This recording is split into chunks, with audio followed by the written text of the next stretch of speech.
I see you. Die hard. Trap. We gonna do this one the right way.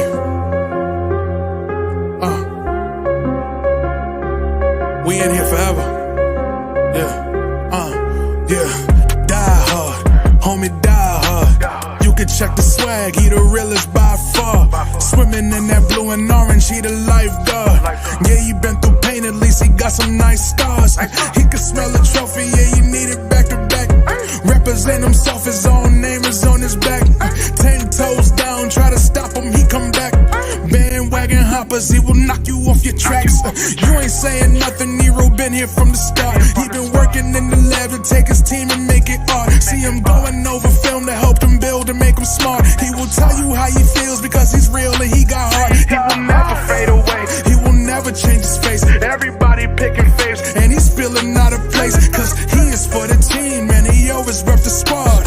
Like that Christmas movie, he gon' always die hard. City on my back. They ask me what's my name and it's on my back. I'm just speaking facts. We got big dreams, we ain't looking back. We be really die hard, yeah, that's a fact. We be really die hard, ain't no going back. Make the whole crowd rise like a thermostat. Fourth quarter, I'm the killer that's gonna murder that. What's good, guys? What's up? It's your boy Eru. Forgot to close the background here. As you go, live podcast. Your boy Eru, the place to be. Man, we got a lot to talk about. Summertime. People like to lock down their podcast. Oh, chapter 1, season 1, all this other stuff. But there's always something to talk about in Nickland, man. So, shout out to Jalen Brunson. Is going to be my co-host for the time being. As you guys know, I will be doing a giveaway sooner or later here. As you can see, I have this is Jalen Brunson's Funko Pop. I actually have 3 more of them sitting here on the side here.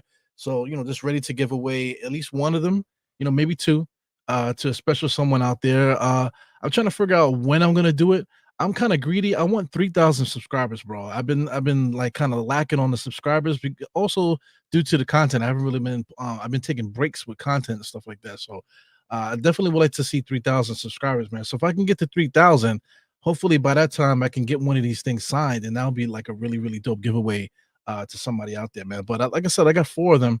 This is one of them here, and I got 3 more in the box. Just I'm ready for someone to take it off my hands, man. So we'll see what we can do. But I definitely would like to get the subscriber count up, man. So without further ado, if you take a look at this pod, man, please hit the thumbs up, and also subscribe to the pod too, man. So we can keep this thing going and keep getting this content popping, man. So anyway, it's your boy Eru, man. Let's get into it. Put this up. We got the Celtics, man. Celtics are the new champions for 2024. So, I mean, no hate, of course we want the Knicks to win. Of course, the narrative for us on our side is that if we were healthy, we probably would have beat these guys, or at least we would have took them to 7 games and gave them probably like the best fight of the entire playoffs. Because, let's keep it a buck, man. They probably had like one of the easiest roads to the championship. They played against the Pacers. The Pacers, they got swept. I don't even know who they played in the other rounds, man, because like the playoffs, it was like a blur. I feel like every team the Knicks played, every season we played, series that we played was against Philly and Indiana. They both were 2 great series, man. But the Knicks just could not stay healthy. Philadelphia took out several of our players. We're talking about Mitch Robinson, Bogdanovich, and then the next series, Indiana, we ended up losing Josh Hart for a game with a strained abdominal muscle, and then also Brunson broke his hand. And also OG tried to come back, but he didn't really have it in him either, man. So that's a lot to talk about, man. So we're gonna talk about all this stuff today, man.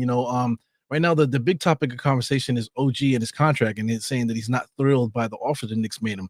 But we'll break that down in a second, man. But definitely got to give a shout out to the Celtics. They earned it. We can't say can't hate on them, and we can't say, oh man, the Knicks need to do this. No, the Knicks don't need to do nothing. We literally did what we needed to do to get to where we could have been. You know what I'm saying? But that's crying over spilled milk. Can we get better every year? Is it our duty to get better? Absolutely. But we'll break that down too as time goes along here. Let me see what I got queued up for the next thing here. This is Julius Randle. It's cool that they invited him to do commentary. They did Josh Hart first, but for the closeout game here, they had Julius Randle there, which is interesting, man. One thing I got to say, Julius Randle is growing the hair out again. I love that, man. So some training videos popped up, I guess. I don't know if it's an old training video or if it's a new one. But Julius Randle's out there getting all the work that he can in, man. So I guarantee that this guy, he'll be ready or close to being ready when training camp comes around with that busted shoulder, man. So this is what Stephen A. Smith said. So Stephen A. Smith is always over talking things. That's his job. That's one thing that I'm having trouble with, because I don't report for a network or nothing like that. So I don't have anybody in my ear. I left my curtain open just now. You know what I'm saying? So I don't have a production crew or anything like that. You know what I'm saying? I don't have anybody behind the scenes doing anything for me. This is all me.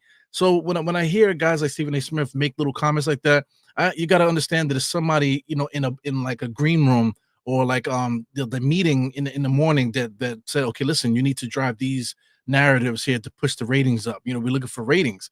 So I get that. I say I would like to get 3,000 subscribers. But I'm not gonna clap my cheeks, and I'm not gonna create a lot of any controversy just to get there either. I'm trying to put as pure of amount of content as I can. I will get crazy when I can, but only if it's necessary for the topic. I'm not just going to create something just to create buzz to the channel. This is not how I give it up, man. So anyway, I get it, So I'm kind of having trouble dealing with that, because in this space, it's very hard to ignore people like that. But like I said, people that like to draw negativity to them. They're the ones that seem to be growing. And if it's not negative, like it's like they just have like a big team behind them that's doing a lot of work for them, man. So kudos to everybody that does everything the way that they do. But there's a time and place for everybody to do their thing the way that they do, man. So but anyway, Stephen A. Smith he goes and says that he thinks that the Celtics could get multiples. He said there's no reason to think that they can't win multiple championships. So I mean, just last year, they wanted to trade everybody, Jaylen Brown and all this other stuff. They wanted to trade Jaylen Brown. He can't he doesn't show up in the playoffs. He can't dribble. All these flaws and stuff like that. Shannon Tatum said, what they're gonna say now? What they're gonna say now what they're gonna say now is that, oh, now they can win multiple championships. Whatever, man. But I love what Julius Randle said. Like, what else would he say? But Julius Randle says, we're not gonna just sit here and say they're gonna win the next couple more titles. He said, I'm still playing, so you got to give them credit, but next year hopefully we can stop them. So that's the Knicks' job, man. So we'll unpack that stuff, man. So what's next here? Oh, before I get started, man, talk about knowing what you're talking about and stuff like that. With this podcast, I talk a lot about history and stuff like that. So I made a couple comments in this particular part here talking about Reggie Miller, but talking about the matchups. That they actually split the matchups between the Knicks and Indiana. But that's like cried over spilled milk or whatever. Like you know what I'm saying? Like context, whatever. Both teams were evenly matched. This particular person, Crambo 765. I'm giving him a little bit of screen time today because he did go to the comments and make a comment, but he just said Reggie owned the Knicks and he took a bad team and beat the much better Knicks. That's not true. You know what I'm saying? But he's here to try to tell me know your history before you talk about it. All right, it's all good. You know what I'm saying? The next comment that he made is I'm not trying to be mean, but yes, Reggie and Mark Jackson beat the Knicks twice in the playoffs and lost twice. Knicks won 94-99, Pacers won 95-2000. And that's all fine and dandy, man. You know what I'm saying? But the purpose of the podcast was not to get dates right. I was just talking shit about Reggie Miller, which is fuck Reggie Miller all day long. You know what I'm saying? So if I forgot the dates wrong or if I'm just talking shit about Reggie Miller, then leave it at what it is. It's not a history lesson about whether Reggie Miller did whatever, because it's easy. I have a lot of bullet points up here. It's easily Googled if I wanted to make that point, but I wasn't trying to make that point. But I get it. You know what I'm saying? So, I would appreciate if everybody would go to the comments after the video. If you want to, something that you want to talk about, especially if you want to correct me. If you want to correct me about something, please hit those comments and come at me, because I will put you on blast, and I will, as you can see the replies, I was replying to the dude. So I will reply and I will put you on blast if you would like to get that type of attention. So without further ado, let's drop this down for a second while I set up the rest of this pod here. But yeah, man, I want to talk about history, man. You want to talk about getting your history correct before you start talking, man? Whatever, man. You want to talk about inviting people to the hot dog stand. I'm gonna make a graphic, to make sure I commemorate whoever I put on it. So far, we got Reggie Miller and Stephen A. Smith. Stephen A. Smith is getting on it today also, because he actually was calling Monica McNutt Eminem. Like, her name is Monica McNutt, fam. Call her by a fucking name. Nobody calls him SAS. SAS. Hey, SAS. They call him Stephen A. Hey, Stephen A. Hey, Stephen A. So call her Monica M. Monica, say her fucking name, bro. You know what I'm saying? That's all I'm going to say about that, man. But let's get into the pod here. You got Xavier McDaniel and OG Anunoby. Why do these guys connect to each other in history? because we've been through this situation already. That's what annoys me, man. You want to talk about OGs? Shout out to Jackal. Jackal drops OG, but I believe he's talking about this OG. But as far as OGs, I'm an older Knicks fan. You guys relate. So if you've been around, you've seen things happen before. So when we talk, so not certain not every old head, because a lot of old heads don't know what the fuck they're talking about, or they don't remember nothing, or they don't care to remember stuff. But I remember us going through the same thing with OG that we went with Xavier McDaniel. Xavier McDaniel only played one season with the Knicks. He didn't play multiple seasons. He played one season with the Knicks. The Knicks were not able to resign him, and he ended up going, doing what he did. So we'll talk about that in a second. But OG right now is in the same predicament now, where it has happened to be like a contract dispute, where whether or not OG's value and stuff like that. But I mean, through negotiation, guys have to figure out what the market is. The Knicks want to pay a certain amount. OG wants a certain amount. So you have to prove your market. You have to prove if that's what you can get in the open market, if that's what your market value is. The Knicks are not going to set the precedent and just max him out, outright, just because for the sake they want to keep him. Because like Xavier McDaniel only played with us one time, but that one season that Xavier McDaniel was here, we keep talking about it as if it was like 5 years with Xavier McDaniel. We only played 1 year with Xavier. You know what I'm saying? So it quite possibly could be in a scenario where OG only plays one season for the Knicks. You know what I'm saying? So I mean, this life after basketball, man. There's other players out there that we could fit into the spot here, the small forward spot. So OG, just because we traded for him, we also traded for Xavier McDaniel. Let's get into that, man. Let me drop this real quick so I can show you what I'm talking about here. This is actually the trade that we traded for Xavier. October 1991. I remember 1991. 1991, I was what, 12? He said he was dealt to the Knicks for Trent Tucker, who was a fan favorite three-point shooter, Jared Mustaf. So people don't know who the hell Jared Mustaf was, but he was somebody that had a lot of pros that like Knicks fans were expecting a lot from him. Also the Knicks too. They drafted him, kind of low in the first round, but they still drafted him in the first round. So they were expecting this dude to actually be the starting power forward eventually for the Knicks. The Knicks were trying to get up off of Oakley. Let me keep that a buck with you guys. They were trying to get up off of Oakley for the longest time because Oakley had a large contract. Plus, he couldn't really score. All he was a defender and a rebounder. But they were trying to find somebody that can score and rebound and play defense at that power forward spot to play with Patrick Ewing. They couldn't never find a guy. That's why Oakley stayed with the Knicks so long. I just got to throw that out there. But Jared Mustaf was an up-and-coming player, young guy, and then also 2 second-round picks. Now, to put that in perspective, it's not the same thing like now with his 30 NBA teams. At the time, there was way less teams in 1991. It wasn't 30 teams. So the second rounds were a little bit more stronger than they are now. But also too, the talent in the NBA back in those days was kind of like spread out all over the place. The draft was weird because a lot of teams didn't believe in young players, so they was like really riding it was like an old man's league, the NBA back then. They a lot of guys that they probably could have retired or probably could have moved on and went on the bench on other teams. They ended up extending their career a little bit too long. Shout out to Maurice Cheeks, that's our new assistant coach now. When he became a Knick, he was already past his prime already, and the Knicks picked him up, and they traded Rod Strickland, and then they eventually traded Mark Jackson too. So that was the era. You got to be when you talk about certain things along the timeline, you got to talk about the era. During that time, older players were more valued than young players, man. So I just got to throw that out there. But this is the trade, man. We traded for him in 1991, and he only played one season. So that one season here, this is it here. Scroll down here to take a look at some of these stats here. So this is actually the year before here. So this is the year before Xavier got here. We had Kiki Vanderwait, bro. Kiki Vanderwait at 32 years old already blew his back out. It wasn't the same guy. Kiki Vanderwait was averaging 25 points per game, damn near close to 30. I think 29 points one year. So Kiki Vanderwait was a prolific scorer, and the Knicks was able to get him because he was older, already blew his back out and stuff like that. So as you can see, he averaged 16 points here with the Knicks. It wasn't known for his defense either, so it was just a weird pickup. Like I said, Maurice Cheeks was here, 34 years old, as our starting point guard. It was just bugged out what the Knicks were doing. But this was the team that we had before Xavier McDaniel get here.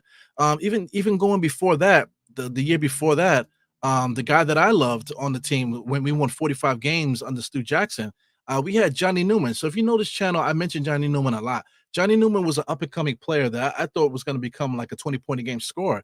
He averaged 16 points per game his first year with the Knicks and only 12 his second year. So that's because they brought Kiki in because they wanted Kiki to be the starter. For anybody that's older out there, you can confirm what I'm saying. They brought Kiki in here expecting Kiki to get to that 20-point a game score. You know what I'm saying? Because they trusted the older player more than the younger player back in the days. So that's what happened before that. So like I said, Johnny Newman was our starting small forward. Fast forward to the next season, Kiki Vanderway finally was given the starting spot there. Then the following year after that, that's when we got Patrick. Patrick Ewing came along, and we ended up getting Xavier McDaniel. So Xavier McDaniel's lone season with the Knicks, he only averaged 13 points per game. So I know it's the 90s, it's not a high scoring era or whatever, but he only averaged 19 points per game. But let Xavier McDaniel talk about it. You would think that he was still averaging 20 the way that he did in the Supersonics, Seattle Supersonics. So he averaged 13 points per game. That's not the point. With him, Patrick Ewing and Oakley, that was a very strong front line. They're very tough. Anthony Mesa coming off the bench, it was crazy, man. We had some goons there, and it's a beloved team, that we had. But like I said, it was only 1 year, man. It was only 1 year, but our memories make it seem like that year was more than one. It was only one. Because to proof, like I said, if somebody wants, fact check, you don't know what you're talking about, make sure you know what you're talking about before you speak. Click the next season. We won 60 games. We won 60 games without Xavier McDaniel. Who was our starting small forward? Charles Smith, bro. Charles Smith was our starting small forward, and he was actually a power forward that we traded from the Clippers. They got him to the Knicks here. So I mean, there's more than one way to skin a cat. So just to add more context to this Xavier McDaniel situation, this is actually shout out to NBA_New York on Twitter. If you're not following him, I don't know what you're doing, because this guy posts it's got to be like a team of these guys, because old information, like old stuff that they anniversaries and new stuff, they post things immediately. As soon as like the thought drops, they drop something on the internet. So I mean, these guys are excellent. So they found the actual picture here of the Knicks losing Xavier McDaniel. So this was confusing here. We ended up losing Xavier McDaniel. But the backstory with this, I'll just throw this out there. Patrick Ewing, Xavier McDaniel contacted Patrick Ewing and asked him whether or not he should wait, for the Knicks to do whatever. So Patrick Ewing basically told him to do you, bro. If you're gonna get money from another team, go do you, because you gotta take care of your family. So that's why he ended up going to the Celtics. It also was later in the year too, so he was getting frustrated about what the Knicks were trying to do. So Knicks were trying to get a discount on Xavier McDaniel, but not for nothing. He got his money, but he goes to the Celtics and blows his back out and doesn't really play to the level that he did before. You know what I'm saying? So Xavier McDaniel kind of shot himself in the foot. Maybe the Knicks knew his back was messed up and knew he wasn't worth the money that he was going to get from the Celtics. So things happen like that. So that you see how it connects with OG, because OG had a million injuries this year. That the elbow injury was not going away, and then he ended up blowing his asshole, in the middle of the playoffs, which is hamstring. I'll say it's hamstring, but he was holding his asshole when he blew his leg out. You know what I'm saying? So the guy's always hurt, man. Even throughout his career, even that first championship when he won in Toronto, he didn't even play because he was injured. You know what I'm saying? So this guy's not available. I'm talking about OG Anunoby. He's not available. So like I said, we'll unpack this also. Is he worth a max salary? Because that's what we're talking about here. Max salary. Is he worth $40-something million? Is he even worth $35 million? Is OG Anunoby worth making him the highest paid Knick right now? You know what I'm saying? Some people say, hell yeah, man, he's the best defender in the NBA. This, that. You're talking with your emotions, yo. You're not talking in such a way where like the Knicks have to function as a team. Because if we max OG out, then Hartenstein is gonna say, well, I want to get my money too. So he's gonna ask for more, and you know what I'm saying? We're gonna have to pay him that. Precious is gonna ask for more. This is how negotiations could destroy a team. Because you go from a team that's knocking on the door in the championship to now a team that now you disarray. You paid everybody. Now you can't make moves. You want to talk about being on the second apron and all this other stuff that everyone's experts now, because Knicks Fan TV put out a video, second apron and stuff like that. Like, you don't want to be there because you can't change the team. So back in the days with Xavier McDaniel, the Knicks made a decision. They said, you know what? We're not going to pay Xavier McDaniel because he's injury prone, and then we're going to make a different decision. And they went after Charles Smith instead. Charles Smith was really there to replace Oakley. I gotta emphasize that. but because it didn't work, Oakley had to continue to start, and then Charles Smith, took the L and actually started at small forward for us, and we went to the fucking finals, bro, with that team. We ended up going to the finals with that particular team. So I mean, for those that are pissed off about us not being able to sign an OG, what I'm saying, this might actually lead to us going to the championship. Excuse me, by getting a different player here. So like I said, there's so much talent in the NBA, and there's more than one way to skin a cat here.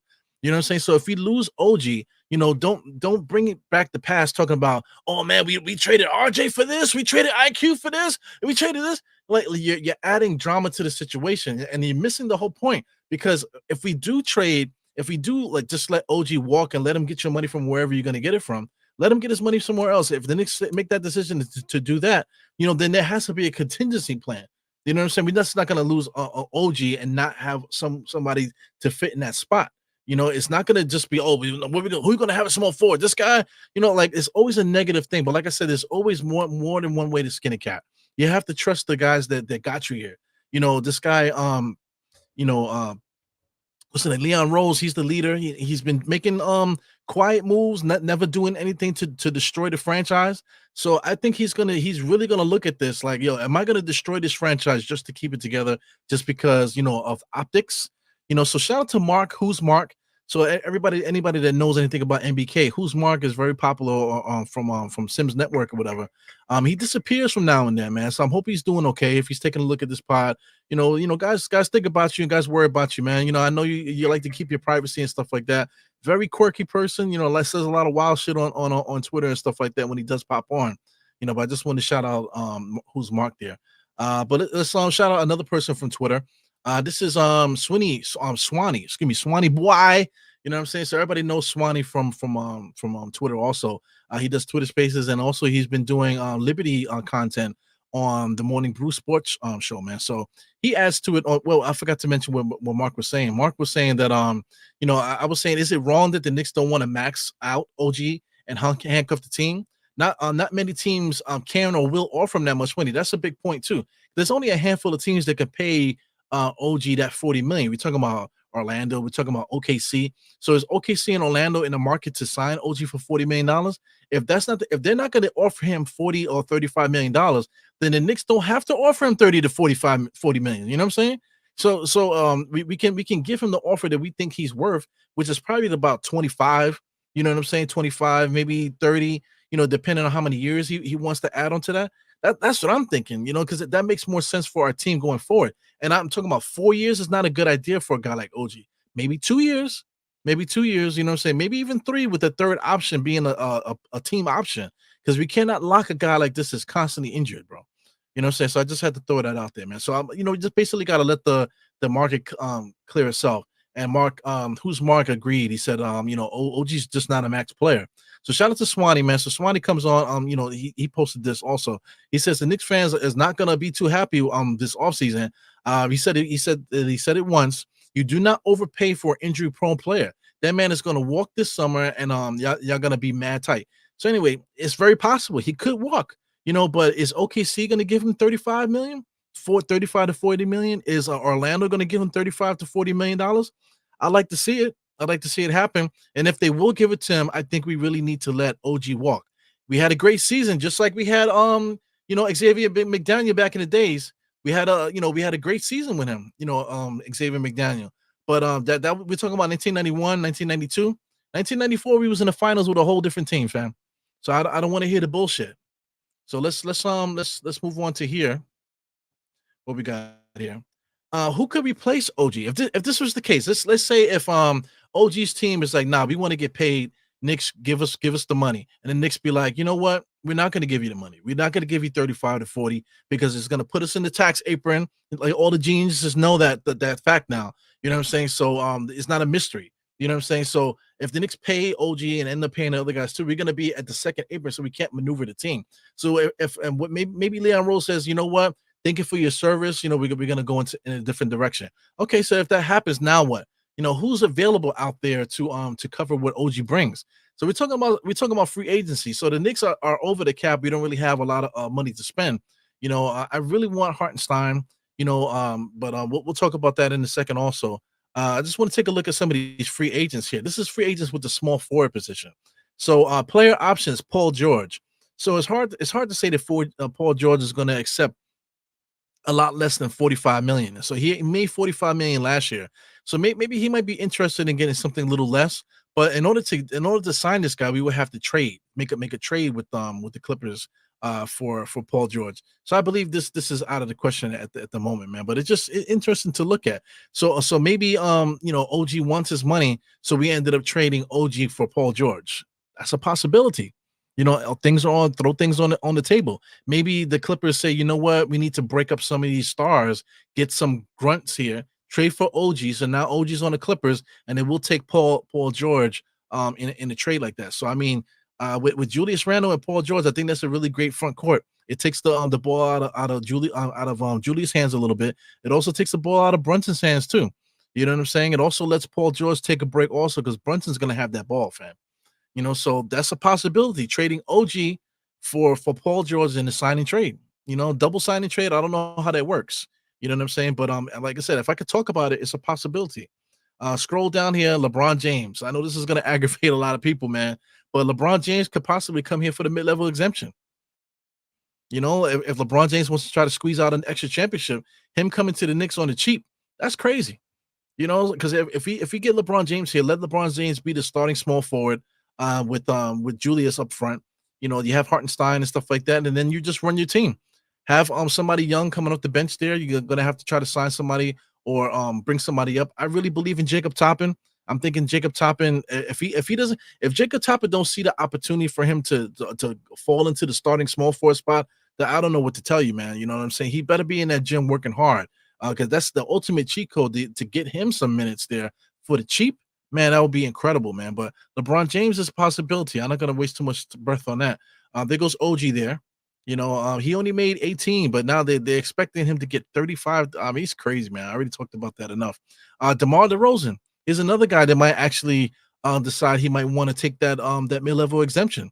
If he takes the mid-level exemption, that could be interesting. Or the Knicks could possibly make a trade also, just to trade draft picks and that type of thing, to Chicago to try to get DeMar DeRozan over here. It doesn't have to be any major players. It could just be a little group of guys to put some salary together and send picks over for DeMar DeRozan. So DeMar DeRozan, he might be a fit there at the small forward spot. Coming, going forward. I know the guy's older, but I'm saying, I'm just talking about the possibility of something like this were to happen. You know what I'm saying? So just keep scrolling down. Buddy Hield, I don't even know why he's there. So I'm just gonna keep it moving. Kelly Oubre, this is a big guy here too. You want to talk about somebody that only got the minimum. So the league minimum was only $2.8 million. That's a fucking steal, man. Big time steal for Kelly Oubre, especially for what he gave Philly. 15 points, 5 rebounds, 1.5 assists, 44% from the field and 31% from three.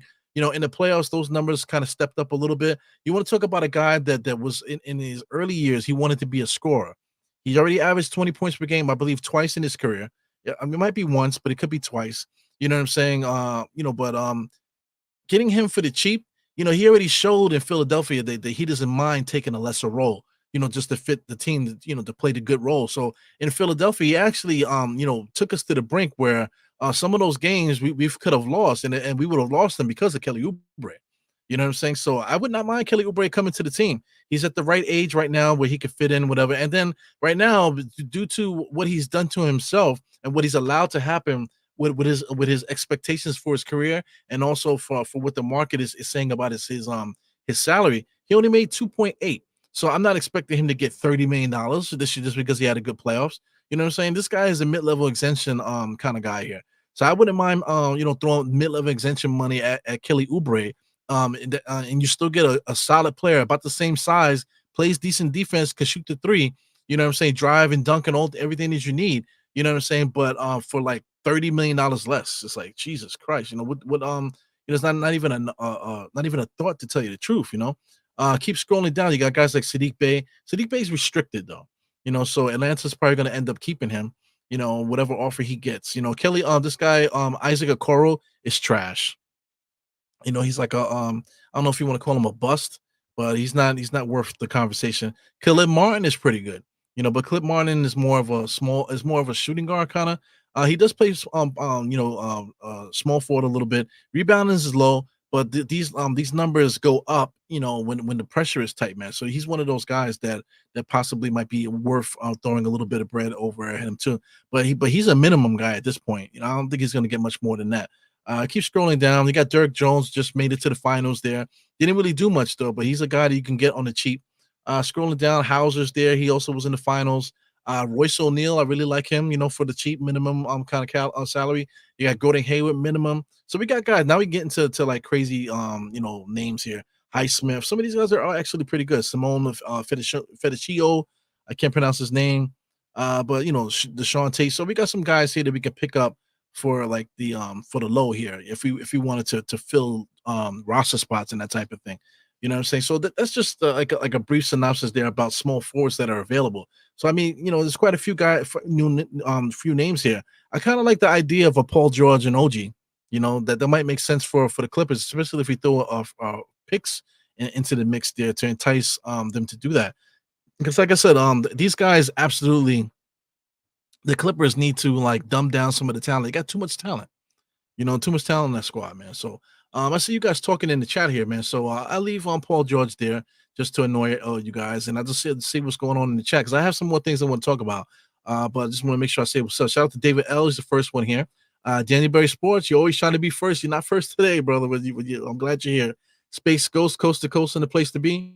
The Hard Knicks family, I love it, man. Harlem CEO, definitely family here, man. Peace to you, man. Definitely good to see your name there. Coach Sierra is here. What up? What up? You got my man Jackal. Coach Sierra says ESPN knows nothing about the Knicks, and you know what they do? They know a lot about the Knicks. You know what I'm saying? Just like on that comment that I talked about earlier here, where this person says know your history before you start commenting and all that shit. Everybody always got something to say, but the ESPN knows their history. They started as a news network that gave us information. You know what I'm saying? Now it's more sensationalized, smut bullshit now. You know what I'm saying? So it kind of hurts the ears and hurts the eyes to see the stuff that they say and do on there, but they know what's going on. They just trying to build up ratings and stuff. Shout out to Kareem Grant in the place. Love to see your name, man, as always. Traby Ryan, he is the creator of the Die Hard Knicks theme song. You know what I'm saying? I gotta remix the video because there's been some changes, but we'll see how that goes.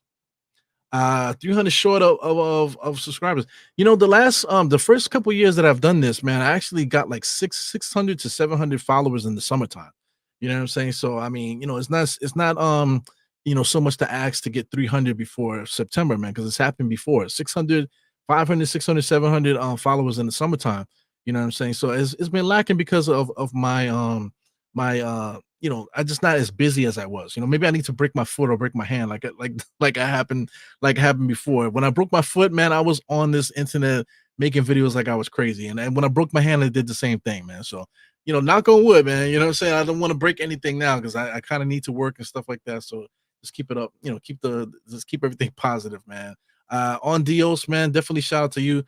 Post a lot of motivational things on Instagram, man. So check out On Dios. NYK on Instagram, post a lot of motivational stuff, man. I definitely appreciate some of those things that you send, man. A lot of this stuff is uplifting. Shout out to Shop Powers in the place, man. Love to see Shop Powers. You got Rajon Smith in the place. What up? What up? Got John from Still Knicks in the place. What up? What up? What up? Just want to say what up to you guys before we go on to the next thing here. Salute to Bricks Nation in the place. Love to see Bricks Nation. Julian Bloom, that's my guy. You know what I'm saying? You still potted, man? We got to do a collaboration, man. We got to do a collaboration with Shaw too, man. I don't know what's going on. He said, just haven't seen you in so long. Pause. Look like you have some baby power on your chin. A little bit, man. I was eating donuts, all right? You know what I'm saying? Eating too many donuts, got a little dust on the beard there. It's really my wife. My wife is stressing me the fuck out, to tell you the truth, man. So we've been kind of like subliminally fighting each other the last couple weeks, I want to say. But it's all good. That's what it's all about. Deep Cool, shout out to you, man. Definitely Gary Trent Jr. Some people keep mentioning Gary Trent Jr., but it's the same thing. We would have to trade for a guy. We don't have any money to spend. So Gary Trent Jr. is good, but how many Gary Trent Jr.'s are out there? I'll give you one. DiVincenzo. So I'd rather have DiVincenzo than Gary Trent Jr., to tell you the truth. Same thing with Malik Monk. Who would you rather have, Malik Monk or DiVincenzo? I'd rather have DiVincenzo. If you get Malik Monk, which probably might be cheaper than a Gary Trent, he would have to come off the bench. And I just don't know if Malik Monk is the kind of guy that we want, to have on the squad. He's a little bit quirky. Yeah, I think he got in trouble for cocaine too. You know what I'm saying? He got banned from the NBA. I believe it's for cocaine. Google that. Malik Monk. So we just don't need a guy like that. On the Knicks. You know what I'm saying? So Wiz BK, shout out to you, man. Wiz BK LA. Nan, what up? He says, for what is a worth in Toronto, it was sudden appendicitis that kept him out in 1990. But it's still something. That motherfucker always getting hurt for something. Appendicitis? Like, damn, son, like you're getting everything. Shout out to App. He says, what's up to the chat? He said, why is it a day after the NBA finals? The first news regarding the Knicks is always negative. Yo, man, every time they talk about the Knicks is negative, man. So it's frustrating. Yeah, I'm telling you, I make content, so I like to make content that could give something new, or just to talk about a subject and give my opinion about it, and I just want to talk things through rather than shock and stuff like that. But listen, it's a network, so those guys are trying to shock everybody, make everybody pissed, so the engagement goes up. If you look at some of those posts, man, the engagement is up in the millions. So they know what they're doing. They got us in the palm of their hands, man. So he says, why would the Clippers want OG when they got Kawhi? Why would the Clippers want Paul George when they want Kawhi? You know what I'm saying? So, I mean, sometimes you got to ask yourself the question. They got Kawhi. Why would they want Paul George? But that's what they did. So now if Kawhi is there, if you want Kawhi to run the offense through Kawhi rather than have him confused, because he's been confused, to tell you the truth, with all this different talent stuff. Who gets the ball? Who's the offense running through? Now you got Harden there. It kind of threw everything off a little bit. Harden is also a free agent, so they might not keep him either. So it's very a lot of interesting stuff happening. So maybe they might take OG because they want to double down on the defense. You know what I'm saying? The corner three and all this. So Kawhi could be the starting power forward. OG's next to him. And then you just go down the line of how they want to refresh the team or whatever they want to do over there. Shout out to Kev, man. Kev is the co-host of Knicks in Ish. To keep because there's another Nick Ish show, but this is Nick and Ish. Three there's a young lady on there, and there's another person there with him, man. He wants to run it back. I want to run it back too, man. I would love to keep OG, but you have to just think about it business wise. It's gonna be tough, But thank you guys for the comments and stuff, man. But I got another point here to throw at you guys. Let's talk about the Celtics roster. So the Celtics just won the championship. I already pointed that out earlier. We're giving them their flowers. They got the championship. There's no hate here. The congratulations. 18 championships is crazy. So another point too about that. 18 championships. They have 18. The Lakers have 17. So between two of those two guys, and the NBA has only been around since 1946, which I got the hat here. That's over 70 years now. The NBA has been around for over 70 years. So out of 70. Let's do 18 plus 18, which that's 36. That's 35. You're talking about 35 years alone is taken up by two teams. You know what I'm saying? So I mean, for people that crack on the Knicks, you haven't won the championship in all these years. The Lakers and the Celtics have stolen so many championship dreams for so many teams out there, man. So it is what it is. You cannot win every year, and you cannot win every other year or whatever. There's 30 teams in the NBA now, so now it's harder for teams to win championships. So if you're there in the playoffs and you have a chance, man, it's a blessing, to tell you the truth. Anyway, let's get back to my point here with the Celtics. You got Jaylen Brown, and you also got Tatum. So those are the mainstays there. Tatum and Jaylen Brown. Everything else is built around those guys. They picked up guys along the way. I think Al Horford, you could say him. He's been there a long time also. Some of these other guys are just no-name guys, but they all could shoot the three.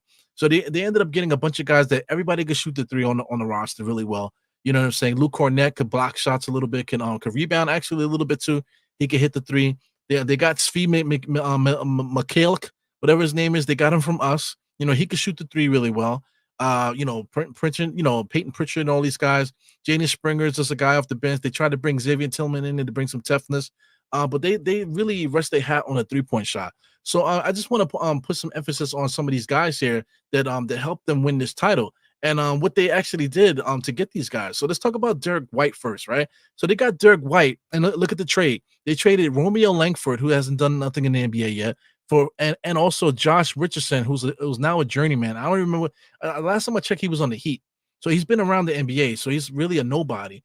And two first round draft picks, basically one first round draft pick in 2022, and then a pick swap in 28. And that's how they got Dirk White. The San Antonio Spurs were trash. They were a bad team, but Dirk White was a good player. So the Celtics pillaged a bad team and took one of their best players on their team and made him the starting shooting guard for them, on that team. So this is the point I'm trying to make here before we get out of here. Take a look at how they got Kristaps. We know Kristaps just won a championship. People want to talk about that, but Kristaps is not ours. We had him at one point. We drafted him, but time moves on. So anyway, they for Kristaps, they traded Kristaps, Marcus Smart, and Tyrus Jones.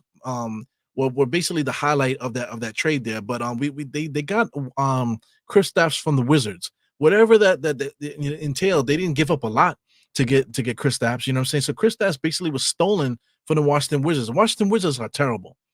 So there's two terrible teams that the Celtics stole two very good players from. Even though Kristaps didn't play, that's another story. But this is the key right here. This guy right here, Drew Holiday. Drew Holiday, they got from Portland because he ended up getting traded to Portland, for the Damian Lillard deal. So he wasn't going to stay in Portland. So the Celtics said, you know what, I'll take him. And there was a lot of talk of the Knicks trying to get Drew Holiday, which it didn't work for what we're trying to do. DiVincenzo's a better fit for what we're trying to do. But for the Celtics, absolutely perfect. They went and snatched, Drew Holiday, a championship point guard already with the Bucks, snatched them off, and now he's basically one of their final pieces there to take them to the promised land. So who did they give up? They gave up Robert Williams III, who is like their version of Mitch Robinson, who's basically pure trash, always hurt, and he's on Portland, not even playing. So let's just say that. Malcolm Brogdon is a journeyman, also always hurt all the time too. Another throw-in player they threw in there to make the trade work. And then they sent 2 first-round draft picks to Portland. So these are more draft picks that they had in the stats that he just gave up because they're trying to get the championship. So who gives a fuck about these draft picks? Like only Knicks fans care about developing the youth and getting the draft picks and all this other. Only the Knicks fans care about that. If you're trying to win a championship, you got to do what you got to do. So trading 2 draft picks to get Drew Holiday on the Celtics as the starting point guard next to Dirk White, along with Kristaps, and then you already got Jalen Tatum, Jason Tatum, and Jaylen Brown. There's no wonder why they won a championship. You know what I'm saying? So who out there in the NBA, as you scroll through the league, and this is what I'll leave you with, who out there is available dangling from some of these teams here that we could pluck off, to make our team better, to give us not necessarily a final piece, but yeah, some of the final pieces to add to this team. Because shout out to whoever said run it back. My man Kev said run it back. I kind of want to run it back, because I really like some of the players that we have. I like Julius. I feel like we can't get no better than Julius from what he can bring to the table. So from Julius, just overall his whole game, defense, whatever you want to say, but collectively I don't think we could find a player no better than Julius, man. Even with a busted shoulder, So we already got him. OG's up in the air, but we got Josh Hart though. Josh Hart was the king of the playoffs for this playoffs for the Knicks. You know what I'm saying? Hartenstein is going to get re-signed. You got Brunson and DiVincenzo. Who could we add to the mix to make this team better? So I mean, it's so hilarious, that this team in Brooklyn has somebody that we can use, Mikal Bridges. Why can't we snatch Mikal Bridges off of Brooklyn? If Brooklyn wants 2 first-round draft picks, why not? Drew Holiday was traded for 2 first-round draft picks. Who's to say we can't do that? I believe the Wizards got some picks, and then even for Dirk White was traded for 2 first-round picks. We'll trade it for 1 first-round pick and a pick swap. You know what I'm saying? So if it came down to it, and we had to get and we could get Mikal Bridges, if it came down to trading 2 first-round picks for him, I think we could say bye. 2 first-round picks and a second-round pick, or possibly 3 first-round picks. 3 first-round picks doesn't sound right to me. But 2 first-round picks, I would no pick swap. There's 2 first-round picks. I would not mind to get Mikal Bridges. Add him onto the team however he fits, starting, coming off the bench, or whatever you want. Just adding a player like that on the cheap is what we need to do. Just going around the league too. Even the Nets, they have a center there that was really good. They could fill in for Mitch. Speaking of Mitch, bringing up Mitch now, we can always make a trade. Like I said, I'm saying about the Brooklyn Nets, but this trade's all over the place for Mitchell Robinson. There's teams that can use him. One team that we keep talking about is the New Orleans Pelicans. Trading for the New Orleans Pelicans, you got Brandon Ingram over there. Brandon Ingram and Zion don't work. So I think they want to keep Zion. They want to make him happy. They kind of need to get a center that fits over there. Why not send Mitch Robinson home and try to see if we can get Brandon Ingram? Get Brandon Ingram here. Send them 3 first-round picks. Whatever the fuck you want to do. However it gets to get the money together. Get Brandon Ingram here, and that could be the replacement for OG. You know what I'm saying? Like I said, there's more than one way to skin a cat. You might not think that could happen, but it's worth talking about. You know what I'm saying? Even go down further to some of these bad teams. Like, who can we pluck off of these rosters here? You want to talk about Portland? They have Jarian Grant there. We mean to tell me we can't pluck him off a roster? All of a sudden he can't play defense anymore. The guy can shoot the 3. Why can't we pluck this guy Jarian Grant off of the Portland Trailblazers? You know what I'm saying? Like, there's moves to be made.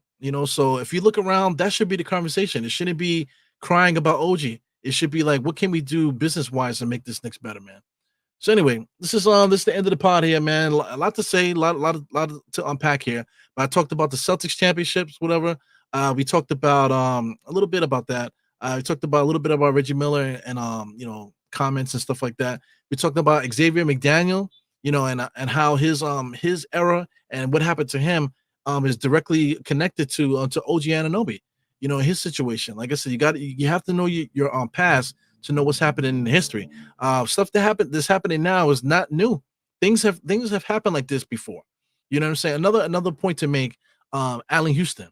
Why did we sign Allen Houston to all that money? And there was nobody else going to pay him that money. So we signed him for that contract, and it strangleholded us. If you want to talk about aprons and stuff like that, during that time period when we signed Allen Houston, we could not make any more moves. That killed us. We were stuck with Clarence Weatherspoon and Doliak and all these guys. We couldn't make moves. That's why Isaiah Thomas came here. Because I tell you, Isaiah Thomas came here and said, you know what, I can do it. And that's what Isaiah did. Isaiah traded all our draft picks and was wheeling and dealing like crazy, trying to fix what Scott Layden did during that time when he signed Allen Houston. So, like I said, if you don't know your past, you don't know what the fuck is happening now. And like I said, all these quote unquote young guys that are in their 30s acting like they're still young. They're not young anymore, bro. You know what I'm saying? You're an OG as well. But this time frame, people in their 30s think that they're young still, and people in their 20s forget about it. It's like hearing like an old head, quote unquote. It's like they don't even want to be in the same airspace as an older person. But listen, man, the curse of being old is knowing some shit that happened and knowing that it's happened before, and knowing how to deal with stuff, passing on knowledge and experience. That's what we have as an OG. Young people don't have that, and that's the curse of being young. And the curse of being old is having information but being too old to do anything about it. So anyway, man, this is the pod here. Definitely thank you guys for tuning in. For those that are just popping in now, please check out the pod from the beginning so you can get the full gist of what's happening here. Let me pop this off real quick so I can get this back up, and we can say our goodbyes. So bam, there you go. So just want to put it out there. My man Jalen Brunson Funko Pop, this is going to be given away pretty soon. Like I said, I need these subscriptions to go up. I need the thumbs up and all that stuff to go up in order for that to happen. Like I said, I have 4 of them. This is one of them. I got 3 more on the side here. I'm trying to get one signed. If I can get one signed, that'll be dope. If I can get 2 signed, then I'll definitely that'll be part of the giveaway and stuff like that. So listen, giveaway is real. I'm not trying to pull your leg or nothing like that. But as you guys know, I do give away stuff. I give away stuff often on this channel. You know what I'm saying? So whenever the time comes and I feel like that there's a good time to do it, I will be giving stuff away here on this channel, man. As you guys know that I do. Shout out to Bobby Santiago, man. I sent him something for his wedding anniversary. So God bless him, man. Shout out to all you guys, man. Shout out to Trish. I haven't seen Trish in the chat. Trish was dealing with some health issues, man. So if she's watching, I'm thinking about you, baby. Hope everything is good. Everybody send your prayers out to Trish. Prayers out to everybody that's not here. No doubt, man. Julian says he's gonna text me later. Call me, maybe. Yo, Smeal. Shout out to Julian. This is my man Julian here hanging out with Monica McNutt. Look at that sexy pose. A little bit too close. It looked like it looked like Monica said, "Whoa, what's going on back there?" Yikes. But anyway, it's your boy Eru. Thank you guys for tuning in. Knicks podcast and the place to be. without further ado, 4 fingers to the forehead, tuck of the thumb, salute. See you guys later this week. I'm gonna be on somebody's pod soon. I don't know when. I gotta check, but I'll let you guys know. And during the week, I got some other stuff that I want to talk about also. Like I said, there's a giveaway. Oh, and before we go, man, it's the off season, so it's time to get in shape. Everybody's saying the Julius need to get back in the gym. These guys need to get back in the gym, work. But a lot of people that say that can't even walk up the block, or they're straight alcoholics, or freaking drug addicts and stuff like that, or fat, diabetes, borderline, like myself. We need to get ourselves together. If we want this out of our Knicks and we want that championship, we need to put in that work too, man, to act the part also, and to get ready for that season. Because I got a feeling that the Knicks might be knocking on that door for a championship next year, either next year or the next 2 years or so. We need to get ourselves in shape and get ready for this, man. Because when it comes to partying, you know what I'm saying, we got to be in shape for that. For the season, traveling, watching games and stuff like that. But anyway, more on that soon. But I'm up out of here. Thank you guys for tuning in. I'll catch you guys later. And peace. Oh, shout out to WizBK. I did send him a Amazon card at one time. All right, that's dope, man. You got an iPad out of that? Damn. Anyway, bye. wait. Got to do an outro, right? What's gonna be the outro? Let's do the short one. Short outro. Goodbye.